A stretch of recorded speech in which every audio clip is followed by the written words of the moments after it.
Great Jiminy, but Jesus, what's going on, people? Hope you're all doing well. Welcome back to more esports talk. I hope you guys all enjoy. You know, I've had a video on my desktop for so long now. I hope to get to you guys very soon. It was actually a viewer, one of you guys, sending me a clip of why teams are not entering CSGO. And one of the largest reasons we have talked about is how expensive it is to operate a CSGO team and pay these players out there. Brought to us by a latest Danish source out there, BT, as well as confirmed by AFK Gaming. Now everyone talking about this. Some Counter-Strike official salaries have been released to the public, and boy oh boy, these numbers explain a lot as to why maybe some organizations are seeing CSGO as not a good savvy return or a savvy investment to try and enter into right now. Astralis, alongside North, Mad Lions, and Heroic all have their rosters, or at least a speculation, a pretty solid one at that, of their salaries being revealed, guys, and the numbers are absolutely, it's just like, I chose the wrong profession. As apparently Astralis members, guys, are being paid before sponsors and before prize money, and of course also before taxes,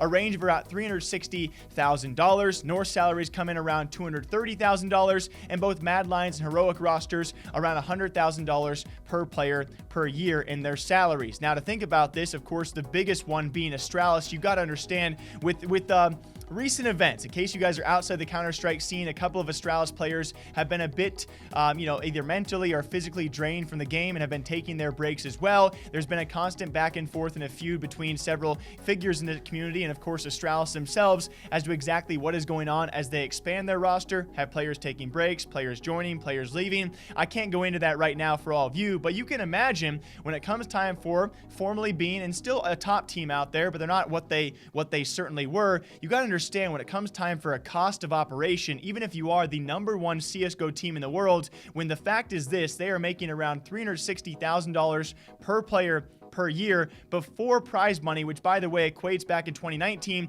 at around $400K per player per year, just for that prize money, not including sponsors and anything else they do get paid out for. You understand the amount of money that Astralis has to give their players, and I don't know what they make themselves, exactly why a lot of teams out there simply cannot afford this. When it comes time for a team like North with their performances, you would say $230K a year on average salary is pretty high. Maybe Mad Lions and Heroic, you would say differently with their rankings, at least, of course the rankings vary a lot, especially with online play, but you would say their performances are much more in line with their salaries. But again, that's all perspective, right? We don't know what these players are really worth. I think for a long time we have debated that CSGO salaries in general are super, super high, but when you have Astralis individual members making north of $800,000 per year, it makes you think, how is this possibly affordable? And we cover a lot of esports here, guys. Of course, these contracts and via players and all these variabilities out there, of course, each and every player is going to make a vastly different amount, especially when you go esport to esport. We've talked about, though, the top Call of Duty pros out there, so a select few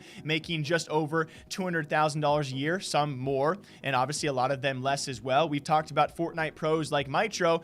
He makes around $100K a year with his contract, and again, with the kind of scene like Fortnite, that can be incredibly variable because they have so many other opportunities to make a lot of money, as a lot of those young pro players have. It just kind of perspective of whether or not you guys see these salaries as high or low. I think a lot of us would stand on the fact that Astralis salaries and North salaries are very, very high, and it further attunes to the fact out there of maybe why some organizations just simply don't want to go into Counter-Strike. Yeah, you could have the best team in the world, but is it worth it financially as a return?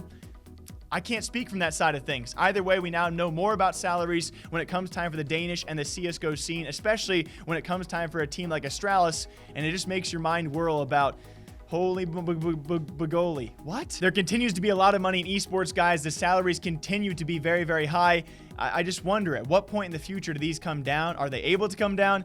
It's going to be crazy to see. We're going to be talking a lot about salaries in the future as well when it comes time for other esports like that of Valorant, and it's always a cool talking point. So what do you guys think about this? Until next time, though, all right? Drink that water, drink that coffee. I'll catch you guys back here sometime soon. Take care.